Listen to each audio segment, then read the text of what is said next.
जय श्री कृष्ण मित्रों इस साल 2022 में माघी पूर्णिमा पर एक अद्भुत संयोग का निर्माण हो रहा है। इस संयोग में आप माता लक्ष्मी जी की कृपा पाने के लिए विशेष उपाय कर सकते हैं, जिससे आपको कर्ज से मुक्ति मिलेगी और माता लक्ष्मी जी का विशेष आशीर्वाद भी मिलेगा। तो मित्रों, आज आपको हम बताएंगे माघी पूर्णिमा का शुभ मुहूर्त क्या रहेगा और इस दिन माता लक्ष्मी जी की विशेष कृपा पाने के लिए आपको कौन से विशेष उपाय करना चाहिए। तो मित्रों, आप सभी का बहुत बहुत स्वागत है आपके अपने ही चैनल एस्ट्रो गुरुजी में। यदि आपने अभी तक हमारे चैनल को सब्सक्राइब यदि नहीं किया हो तो अभी सब्सक्राइब कर लें और बेल आइकन को अवश्य दबाएं, जिससे हमारे अगले आने वाले नए वीडियो की नोटिफिकेशन सबसे पहले आपके पास पहुंचे। आप नित्य नई नई ज्ञानवर्धक जानकारियां व नित्य का राशिफल हमारे चैनल से प्राप्त करते रहें।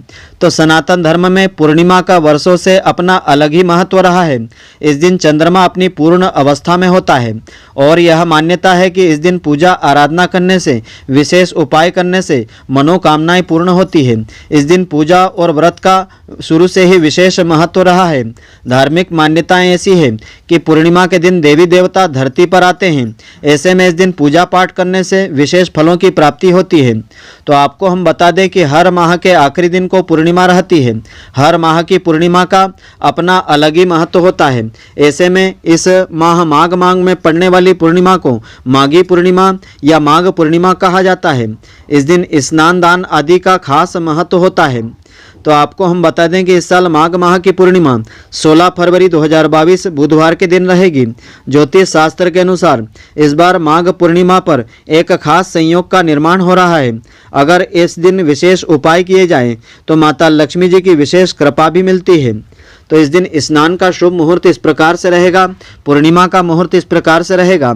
हिंदू पंचांग के अनुसार माघ पूर्णिमा के दिन स्नान दान करने का मुहूर्त रहेगा 16 फरवरी को प्रातःकाल 9:42 से आरंभ होकर के रात्रि 10:55 तक का समय रहेगा।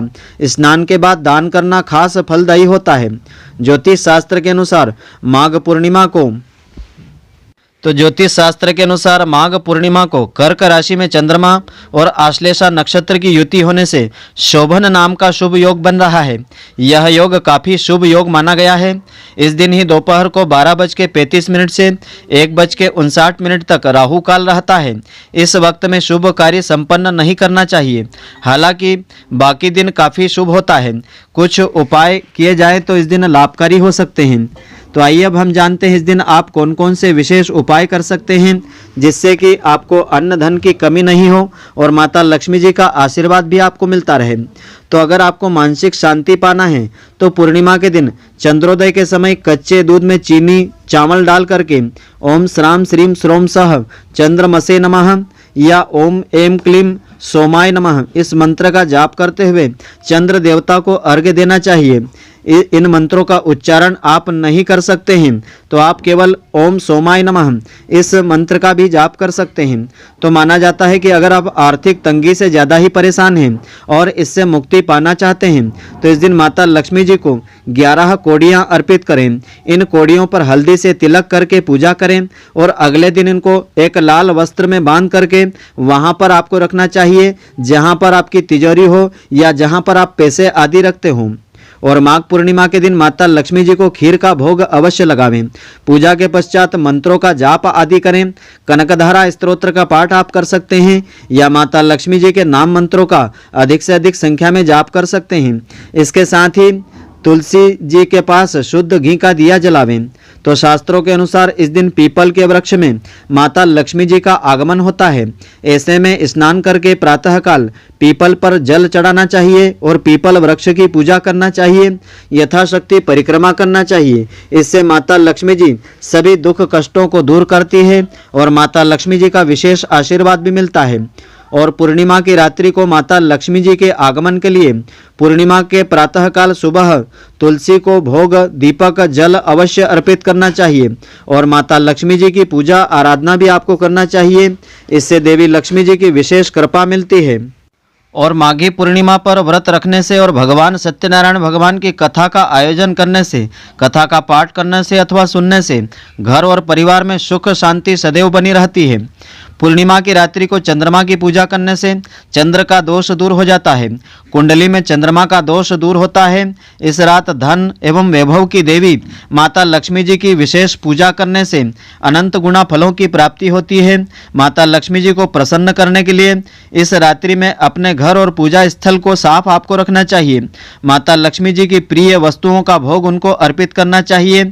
इससे देवी लक्ष्मी जी प्रसन्न होती है और भक्तों की आर्थिक उन्नति का आशीर्वाद उनके द्वारा मिलता है। तो इस दिन पवित्र नदियों में स्नान करने का विशेष महत्व होता है। पौराणिक मान्यताओं के अनुसार माघ मास की पूर्णिमा तिथि को सभी देवी देवता गंगा में स्नान करने के लिए आते हैं। भगवान विष्णु जी भी इस दिन गंगा में निवास करते हैं, इसलिए इस दिन पवित्र नदियों में स्नान और आचमन करने का विशेष महत्व होता है। इस दिन स्नान के बाद दान करने की परंपरा होती है। दान करने का अनंत गुना फल प्राप्त होता है। साथ ही जो साधक या जो व्यक्ति स्त्री पुरुष माघ मास में कल्पवास करता है, पूर्णिमा के दिन कल्पवास का व्रत समाप्त हो जाता है। तो माघी पूर्णिमा पर गंगा तथा अन्य पवित्र नदियों तथा सरोवर तट पर स्नान करके तिलांजलि भी देना चाहिए तथा पितृ देवताओं के निमित्त तर्पण करना चाहिए। इस दिन नदियों में तिल प्रवाहित करने की मान्यता होती है। पुराणों के अनुसार माघ पूर्णिमा के दिन स्वयं भगवान श्री विष्णु जी गंगा जल में निवास करते हैं। इस दिन गंगा स्नान करने से भगवान विष्णु जी की विशेष कृपा भी मिलती है तथा धन संपदा, लक्ष्मी, यश, सुख, सौभाग्य तथा उत्तम संतान की प्राप्ति होती है। पूर्णिमा पर माता लक्ष्मी जी के मंत्रों का विशेष रूप से जाप करना चाहिए। तो पूर्णिमा पर आपको क्या दान सामग्री लेना चाहिए और कौन से विशेष उपाय इस दिन करना चाहिए? पूर्णिमा के दिन धन की देवी लक्ष्मी जी को पीले तथा लाल रंग की सामग्री अर्पित करने से वे शीघ्र प्रसन्न हो जाती है तथा लक्ष्मी जी और कुबेर की विशेष कृपा मिलती है। और पूर्णिमा की रात्रि में किए गए पूजन से कभी भी धन की कमी महसूस नहीं होती है। माघ पूर्णिमा के दिन मोर पंख को बांसुरी में लपेट करके पूजन करने से भगवान मुरलीधर अति प्रसन्न हो जाते हैं और वरदान देते हैं। तो माघ पूर्णिमा के दिन भगवान श्री कृष्ण जी को सफ़ेद पुष्प, चमकीले वस्त्र, गुलाब, मोती, फल, चावल और खीर या सफ़ेद रंग की मिठाई चढ़ाने से वे शीघ्र प्रसन्न होते हैं और आशीर्वाद देते हैं। माघ पूर्णिमा पर एक बड़ा दीपक लेकर के उसमें शुद्ध घी और 4 लौंग रख करके अखंड ज्योति जलाने से ईश्वर की कृपा मिलती है। इसे अपने घर के ईशान कोण में आपको जलाना चाहिए या तुलसी जी के पास जलाना चाहिए। तो माघ पूर्णिमा के दिन चंद्र देवता को खीर अर्पित करने से चंद्र देवता की विशेष कृपा प्राप्त हो जाती है।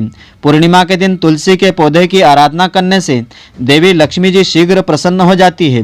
तो माघ पूर्णिमा की पूजा विधि इस प्रकार से है। माघ पूर्णिमा के दिन प्रातःकाल सूर्योदय से पहले उठ करके किसी पवित्र नदी में स्नान कर लेना चाहिए। यदि ऐसा नहीं कर सकते हैं तो अपने घर में ही नहाने के जल में गंगा जल लेकर के तीर्थ देवताओं का मन में स्मरण करके आपको स्नान करना चाहिए। स्नान करते समय ओम नमो भगवते वासुदेवाय इस मंत्र का अधिक से अधिक संख्या में आपको जाप करना चाहिए और उसके बाद सूर्य देवता को जल में तिल मिला करके अर्घ्य देना चाहिए और तर्पण आदि करना चाहिए। माघ पूर्णिमा पर भगवान विष्णु जी का पूजन करते समय केले के पत्ते, सुपारी, पान, शहद, तिल, केला, पंचामृत, मौली, रोली, कुमकुम आदि का प्रयोग आपको विशेष रूप से करना चाहिए। भगवान विष्णु जी को तुलसी दल अवश्य भोग में अर्पित करना चाहिए और विष्णु जी को भी चढ़ाना चाहिए। इस दिन भगवान शिव जी का पूजन करना विशेष लाभदायी होता है। इससे परिवार को आयु आरोग्य का आशीर्वाद प्राप्त होता है, सुख सौभाग्य की प्राप्ति होती है। इस दिन देवी लक्ष्मी जी और भगवान श्री कृष्ण जी का एक साथ पूजन करना चाहिए। पूजा के उपरांत आरती तथा प्रार्थना करके गरीबों और ब्राह्मणों को अपनी शक्ति और सामर्थ्य के अनुसार दान अवश्य करना चाहिए। इस दिन इन वस्तुओं का दान करने से अनंत गुना फलों की प्राप्ति होती है। माघ पूर्णिमा के दिन इन चीज़ों का दान आपको अवश्य करना चाहिए। आप अधिक से अधिक संख्या में केलों का दान कर सकते हैं। केले फल होते हैं, इनका दान करने से भगवान विष्णु जी की कृपा मिलती है। इस दिन सफ़ेद तिल का दान करने से अनंत गुना फलों की प्राप्ति होती है, पितृ देवताओं का आशीर्वाद मिलता है। इस दिन कंबल का दान आप कर सकते हैं, इससे भी भगवान लक्ष्मी नारायण जी की विशेष कृपा मिलती है। इस दिन पुस्तक का दान करने से देवी लक्ष्मी जी की कृपा मिलती है और इस दिन कैलेंडर या पंचांग का दान कर सकते हैं। वस्त्र, शुद्ध घी का दान करने से अनंत गुना फलों की प्राप्ति होती है। इस दिन अन्न दान करने से भी अनंत गुना फलों की प्राप्ति होती है। तिल से बने हुए व्यंजन का दान आप कर सकते हैं या मौसमी फलों का दान आप कर सकते हैं। इस दिन इन विशेष मंत्रों का जाप आपको विशेष रूप से करना चाहिए। माता लक्ष्मी जी को प्रसन्न करने के कुछ विशेष मंत्र हैं। मंत्र इस प्रकार से है: ओम श्रीम ह्रीम श्रीम कमले कमलालये प्रसीद प्रसीद श्रीम ह्रीम श्रीम महालक्ष्मी नमः। ओम यक्षाय कुबेराय वैश्रवणाय धन धान्याधिपतिये धन धान्य समृद्धि में देहि दापय स्वाहा। और इसके अलावा ओम शिवाय नमः, ओम सोम सोमाय नमः, ओम श्राम श्रीम श्रोम चंद्रमसे नमः, ओम श्राम श्रीम श्रोम सह चंद्रमसे नमः। इन मंत्रों का जाप करने से आपको अनंत गुना फलों की प्राप्ति होती है। तो स्कंद पुराण के रेवा खंड में माघ मास स्नान की कथा के बारे में ऐसा उल्लेख मिलता है। तो कथा के अनुसार प्राचीन काल में नर्मदा तट पर शुभ्रव्रत नामक ब्राह्मण रहता था। वह सभी वेद शास्त्रों का अच्छा ज्ञाता था, किंतु उसका स्वभाव धन संग्रह करने में अधिक था, धन को इकट्ठा करने में ज़्यादा था। उन्होंने धन तो बहुत एकत्रित कर लिया। वृद्धा अवस्था के दौरान उन्हें अनेकों रोगों ने घेर लिया था। तब उन्हें ज्ञान हुआ कि मैंने पूरा जीवन धन कमाने में ही लगा दिया, अब अपने परलोक को सुधारना चाहिए। वह परलोक सुधारने के लिए चिंतातुर हो गए। अचानक उन्हें एक श्लोक याद आ गया जिसमें माघ मास के स्नान की विशेषता बताई गई थी। तो उन्होंने माघ स्नान का संकल्प लिया। इस प्रकार से उन्होंने श्लोक का उच्चारण किया: माघे निमग्नाः सलिले सुशीले विमुक्त पापास्त्री दिवम प्रयान्ति। इस श्लोक का नहाते समय स्नान करने से अनंत गुना फलों की प्राप्ति होती है। इसी श्लोक के आधार पर नर्मदा में स्नान करने लगे तो 9 दिनों तक प्रातः नर्मदा में जल का स्नान किया। 10वें दिन स्नान के बाद उन्होंने अपना शरीर त्याग दिया था। शुभ्र व्रत ने जीवन भर कोई अच्छा कार्य नहीं किया था, लेकिन माघ मास में स्नान करने के पश्चाताप करने से उनका मन निर्मल हो गया था। माघ मास के स्नान करने से उन्हें स्वर्ग लोक की प्राप्ति हो गई। इस तरह से जीवन के अंतिम क्षणों में उनका कल्याण हो गया। अतः माघ माह में यह कथा अवश्य पढ़ना अथवा सुनना चाहिए। तो मित्रों, आशा करता हूँ कि आपको हमारी यह ज्ञानवर्धक जानकारी पसंद आई होगी। यदि आपको पसंद आई हो तो आप हमारे वीडियो को लाइक व शेयर अवश्य करें। धन्यवाद। जय श्री कृष्ण मित्रों, फिर मिलेंगे।